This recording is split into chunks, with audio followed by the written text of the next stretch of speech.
સુરેન્દ્રનગર જિલ્લાના પૂર્વ સાંસદનો video viral થયો છે। ડોક્ટર મહેન્દ્ર મોંજપરાનો 181 અભિયમની ટીમ સાથેની ગેરવર્તણૂકનો વિડીયો વાયરલ થયો છે।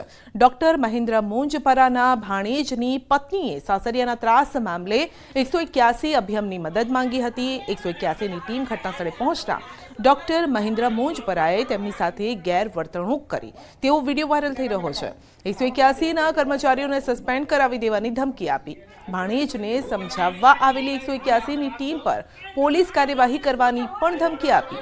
પૂર્વ સાંસદના દુર્વ્યવહારને લઈ અનેક સવાલ ઊભા થઈ રહ્યા છે।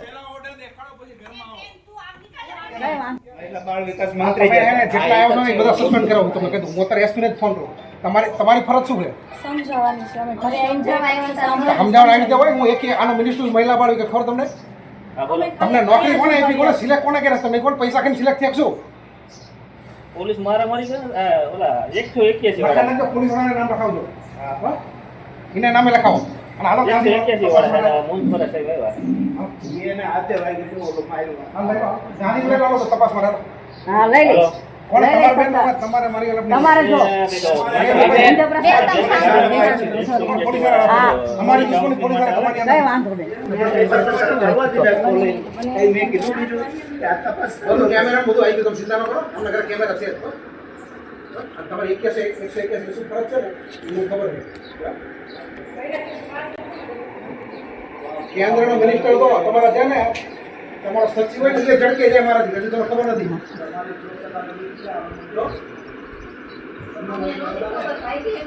આ મારા હકા બેન છે, તમારા હકા ભાઈને હું મારું।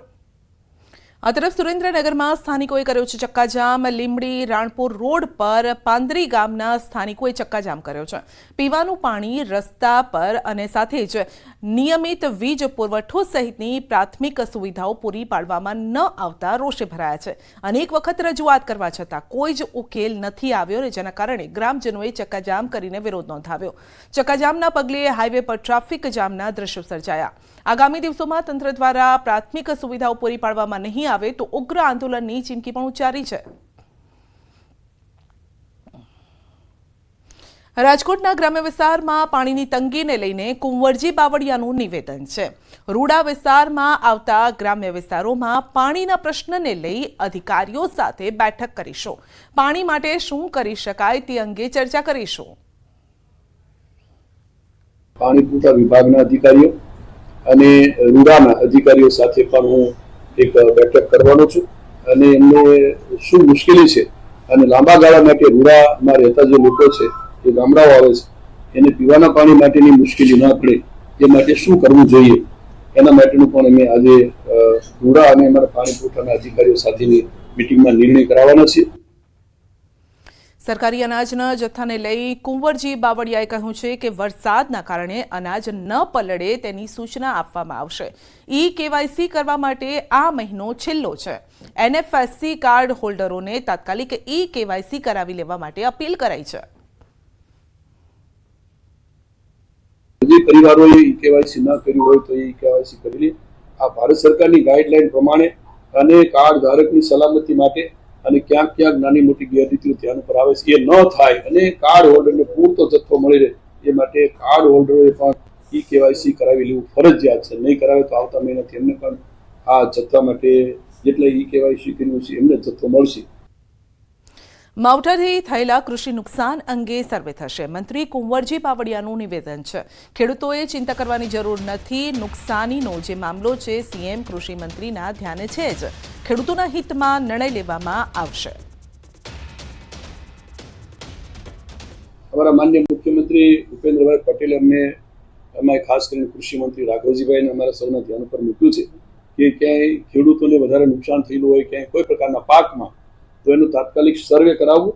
અત્યારે હજી વરસાદની સિઝન ચાલુ, માવઠાની સિઝન ચાલુ છે। માવઠું પૂરું થતાની સાથે તાત્કાલિક સર્વે કરાવી લેવું અને જે પ્રકારના પાકોમાં જે નુકસાન થયું છે એને વળતર આપવા માટેનું પણ માનનીય મુખ્યમંત્રી આદરણીય ભૂપેન્દ્રભાઈ અમારા કૃષિ મંત્રી રાઘવજીભાઈને સૂચના આપી છે અને એ પ્રમાણે કોઈ ખેડૂતોએ ચિંતા કરવાનો વિષય નથી।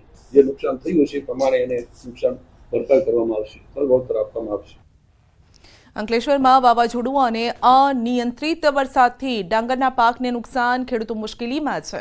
1 વીઘામાં અંદાજે 10 થી 15% સુધીની નુકસાની છે. ડાંગરના ભાવ ઘટાડો ₹510 માંથી સીધો જ 430 પર પહોંચ્યો છે. ખેડૂતોને આર્થિક રીતે મોટું નુકસાન ભોગવવું પડી રહ્યું છે. હું આ ગામનો રહીશ છું અને અમે આ ડાંગરની ખેતી કરીએ છીએ ને અમારે 25-50% જેવું નુકસાન છે. જે આ ઊભું છે એમાં થોડું આવે જ છે, બાકી તો કંઈ લેવાનું નથી. નુકસાનમાં તો એવું છે ને કે અત્યારે જે ડાંગર ત્યાં છે બધી ત્યાં પડી ગઈ છે, બરાબર. એ તો એમાં લગભગ 10-15% તો નુકસાન પહેલાં થયું જ છે. હવે હાલમાં અત્યારે ભાવની પરિસ્થિતિ એવી છે કે પહેલા 500 રૂપિયા ભાવ, અત્યારે ખેડૂતનો માલદાર છે એટલે 430ની આજુબાજુ આવી ગયા છે. રાજકોટમાં સમૂહ લગ્નના નામે છેતરપિંડી મામલે કેબિનેટ મંત્રીનું નિવેદન.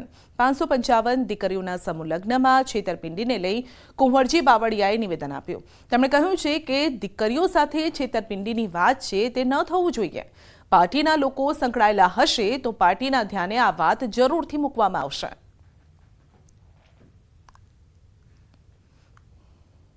જે કોઈ આમાં સંકળાયેલા છે, પાર્ટીના કોઈ લોકો છે તો ચોક્કસ મેં પાર્ટીને ધ્યાન પર મૂકશું કે આવા લોકો પ્રજાની અંદર, લોકોની અંદર જઈ અને આ સમૂહ લગ્નના બહાને ઉઘરાણા કરી અને આવી દીકરીઓને છેતરવાનો પ્રયત્ન ન કરે. પક્ષના કે પાર્ટીના ધ્યાન એટલે પાર્ટીના ધ્યાન પર ચોક્કસ મૂકશું. જ્યાં પોતે સંકળાયેલા હોય, સંડોવાયેલા હોય એમને પક્ષ એમની રીતે એના ઉપર કાર્યવાહી કરે. પંચમહાલના હાલોલમાં યુવકનો આપઘાત કરતા પહેલા યુવકે વિડીયો બનાવ્યો છે. યુવકે પ્રેમ પ્રકરણમાં આપઘાત કર્યો હોવાની પ્રાથમિક જાણકારી મળી છે. યુવતીના પરિવારજનોએ લગ્ન કરાવવાનો વાયદો કરી અને બાદમાં લગ્ન ન કરાવતા યુવકે આપઘાત કર્યો. તો આપઘાત પહેલા બનાવેલા વિડીયોમાં યુવકે યુવતીના પરિવારજનો પર આક્ષેપ કર્યા અને હાલ પોલીસ દ્વારા ફરિયાદ નોંધી કાર્યવાહી હાથ ધરાઈ.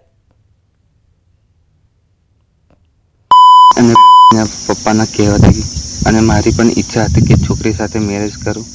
એ લોકોના કહેવાથી હું મારું ઘર બહાર છોડીને, એ લોકો કહેતા હતા એ તારે હાલોલ રહેવું પડશે, મારી છોકરી હાલોલ જ રહેશે.